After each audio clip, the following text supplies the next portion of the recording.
Hello and welcome back, everyone. A brilliant display of batting by the English batsman here, Salil. We were just talking that how India are always short of options in foreign conditions, and this is exactly what England have capitalized on, and they've put on 97 runs in one session. Salil, what's your take on this session? What are your thoughts on the performance of the English batsmen? I think they've really stuck to their guns and they've played brilliantly. Getting 97 in the first session in these kind of conditions is not a joke. But having said that, I must say that today's batting condition was extremely easy. It was much more difficult on the first day and yesterday. So I think the pitch is getting easier. It's getting much better to bat on, and that's exactly what the records and the statistics at Lords have also told you.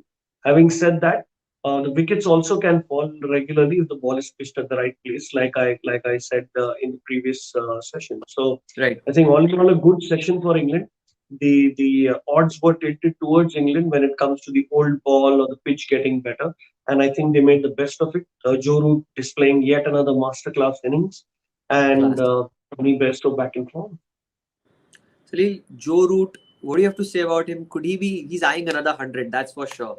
And the way he's batted, it seems like he might take England over the line and get that lead as well. I won't be surprised if they score more than what India have in the first innings, Salil. Oh well, I mean, if you're scoring 90 runs in a third session and 100, almost 100 runs in the next session, there's no reason why there wouldn't be a lead because clearly Yeah. the Indian bowlers don't look like they're in a position to take any wickets. Although may have been a couple of good deliveries, but not really something that could trouble the batsmen. The batsmen are getting runs on all sides of the pitch. Bairstow and Joe Root being two totally different batsmen are making runs, whether it's down the ground in the V or whether it's square of the wicket. So I mean, to say, I think honestly, the English batsmen have really done a good job. Yes, Salil, and also the fact that Bairstow has just stepped up and ensured that he has done something that the Indian middle order couldn't do throughout the series so far. He has been there. He's made sure that he takes the pressure off the senior player, that is Joe Root, in this on this occasion. So you think that his role also is very crucial as to making sure that Joe Root has a very good time on the pitch because of the fact that Bairstow is knocking the ball and knocking the loose balls away to the boundary, Salil. Well, that's a great question and something that I was coming to, Yash. I think what this England batting has not had is somebody who's supporting Joe Root. They've got all the young lads up top, and you have Joe Root who's really the backbone of the English batting.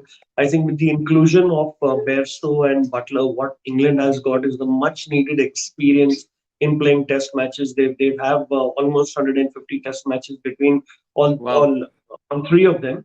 And honestly, they've at least Bairstow for now has displayed that kind of experience that his captain would have really hoped for. And by doing that, Joe Root gets even more confident, and he's a run getter. Like I said in the previous test, India somehow brings the out of form guys back in form. This is Bairstow's first 50 in 19 innings. So, I mean, I just looked the stats up while we were watching that first innings, and honestly, he's taken the best part of this opportunity to make it good for him. And congratulations to him for scoring the bulk of the runs in the first sessions and a well-deserved 50 for now. 100% agree to that, Salil. Indians have this knack of ensuring that players who are out of form end up scoring a lot of runs. I don't know the reason for that. And also the fact that Joe Root, like the stat you gave earlier, even Joe Root has made a record of his own that he's reached his 72nd international half century from 2010 to 2021 now. The most number of half centuries in international cricket is held by Joe Root currently. So that's another brilliant feat to have on your name. But do you think, Salil, it's lack of you know opportunity given to the bowlers, or maybe somewhere that Shami wasn't used efficiently, or maybe a Bumrah wasn't giving Jadeja a lot of overs in the middle, knowing that there is not much help to spinners. What is your take on the whole plan that the Indians came out with? Do you think it's wrong planning on India's part, or just some great batting where India had no other choice but to just, salute the brilliance of Joe Root? Well, I don't think this happened within one session, Yash. I think things follow when you make a grave mistake right at the start. So I think to begin with, India has chosen the wrong squad. You need to have a wicket taker other than maybe someone who might make more runs, and I have been insisting that. That's one.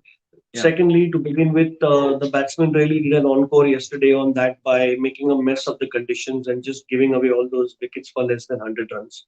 So this score, which should have really been 450 runs for an Indian batting lineup, looks pretty easy for the Englishmen to make 350 runs on this pitch with their lack of form. So that's the other thing. And the third thing would be what we've done when we've come out to bowl. We've not used the best bowlers, we've not used the best conditions, and the catches have gone by in the slips. There have been two absolutely atrocious DRS calls that have gone against us. So correct. I mean, it's if you list it, we have a list of wrongs that India is doing in spite of being the team on top. So that obviously gives England the edge and a chance to draw the match. And now, who knows, a chance to win the match. So Maybe. while it goes more into the draw zone and towards their winning zone, India moves from a winning zone into a draw zone into going. I don't know what. I mean, I don't know how this game will face when India would come out to bat tomorrow. So all right, we have There's a a right. highly disappointed, very inconsistent line and lengths from the Indian bowlers.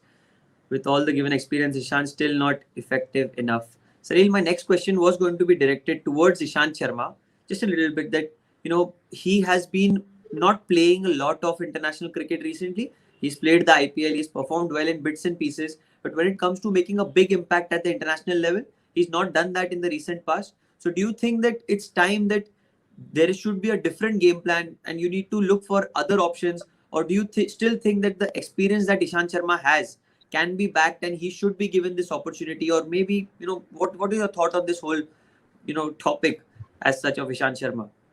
Well, I think from a cricketing perspective, you need to pick your best 11. And if there is a dilemma with the kind of talent we have in the team, that all right, do we pick up an Ashwin or Ishant? And given the conditions, it's England. Let's take all four bowlers. And why wouldn't you consider another pacer like Umesh Yadav, who's much more fitter and much more wicket taking than an Ishant Sharma? So I personally feel that Virat Kohli would give a lot of importance to the kind of experience a player possesses Yeah, rather than the kind of impact an experienced player can make in the squad. And these are two different things. So I think somewhere, while I don't want to write him off on one day, but then too many senior players not performing needs to be looked at. I mean, you see the Indian middle order, whether it's a Pujara or a Rahane, or whether it's an Ishan Sharma down there, at number 7 or 8, or coming out to bowl as a as your first bowler is something that's slightly disturbing to me, and I feel that we are kind of being slightly traditional and complacent. I'm sure Mahendra Singh Dhoni or Ganguly or maybe even Rohit Sharma, if he was in this position, would think differently and try to do something different. I mean, if you're sitting in maybe front of a television and are able to predict what Virat Kohli is going to do, that means I'm sure Joe Root and team have figured that out. that could be a possibility. So here is a fan question: do you think it's time to give the captaincy to Rohit Sharma? Salil, I think your word is just going out and it's spreading to all our fans out there. Do you really think that it's time to give it to Rohit Sharma? That's something I think. I think this person is from Mumbai, because I cannot expect a non-Mumbaiker to ask this question. So Salil, what's your take on this Well, question out there? Well, Devanshi, I would definitely give it to Rohit if it's white ball cricket. But if it's red ball cricket, Rohit has got a very short career, maybe a couple of years left, and maybe Virat has more. So if you really want to look at any captaincy options, there possibly only is an Ajinkya Rahane and no one else. Yeah. But again, he's not informed, so we'll have to just stick with him. The other Hmm. option, if we're talking about test captains, I truly feel that Ravichandran Ashwin has the brain to do the match. Yeah, I mean, Ashwin could be, but Salil is very, very, what do you say, emotional when it comes to. He's just like Virat when it comes to taking reviews. He's Ashwin like a believes serial that he is killer, trapped. actually. Ashwin is a very serial killer and he's not the guy who's liked by everybody, but at the end of the day, he's the one who's getting the results. And I think that's what matters. You don't need to look good for everybody. When it comes to playing for your country, if your victories bring you that, like Dhoni was, Dhoni never looked great playing, doing his batting, helicopter shots and all these things are just glorified by TV later on. That's not real cricket. Yeah, But at the end of the day, who wins the matches? That's what's more important, and that's exactly what I feel. A change in this zone might just give Virat Kohli that chance what Sachin Tendulkar had back in his day when he let go of his captaincy, and because there was too much on his shoulders and there's too much talent being pressed under that pressure of plus there is media, there is your life that you lead outside. I think right. if you give that man just a bat and say just go out and just smash, like somebody would say that to the Hulk in the Avengers. I think Virat Kohli will break all records that there are there in any form. Absolutely, Salil. Salil, one final question to you. Do you think now it's like, it's we're closing in towards the 80 over mark. Do you think the second new ball can bring a little bit of hope for Ishant Sharma, Shami, Siraj, whoever bowls? Do you think there is a little bit of hope being an Indian fan or, just Indian supporter in general? Do you think there's a little bit of hope for the Indian players that the new ball can make a little bit of difference? This is what happened to England as well. When the second new ball came, they picked up the couple of wickets, early wickets that came. That went. Virat Kohli got out on the second new ball. So you think that's a chance for India, an outside chance to get Joe Root or maybe a Johnny Bairstow out?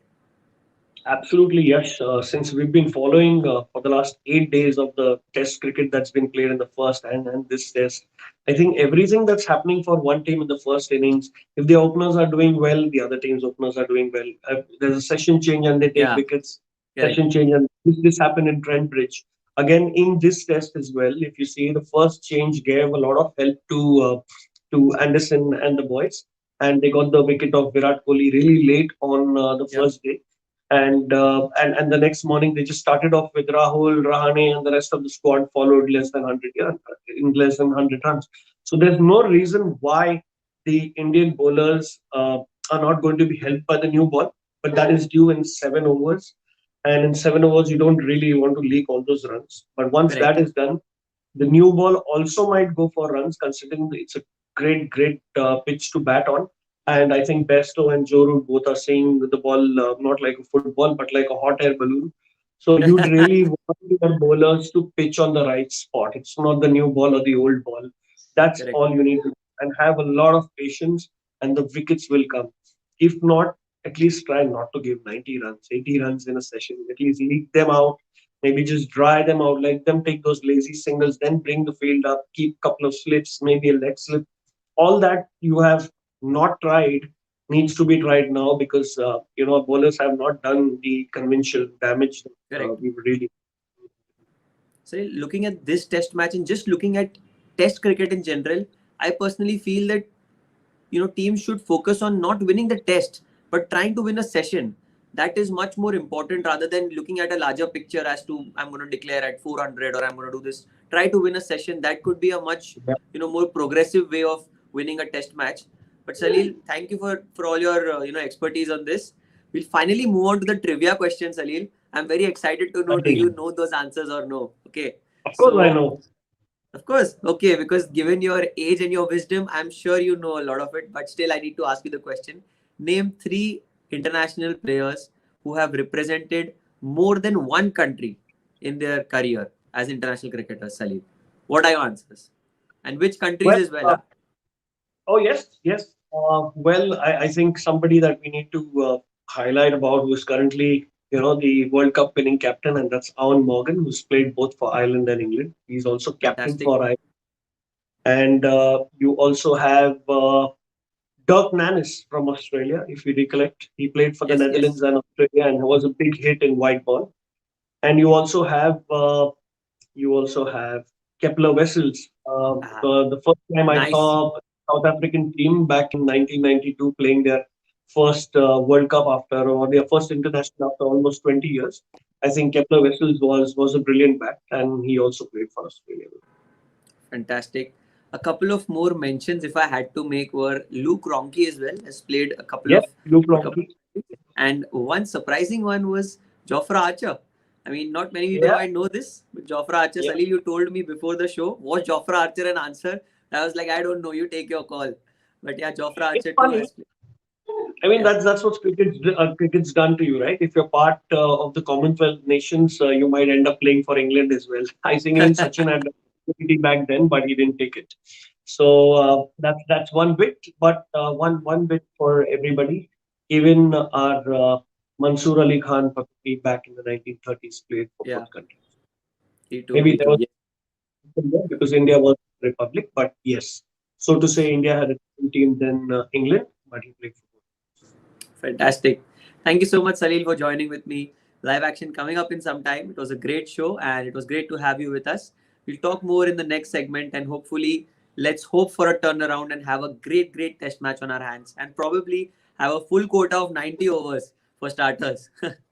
Thank you so much, Salil. This was Sports Adda Thank you. Live. Thank you.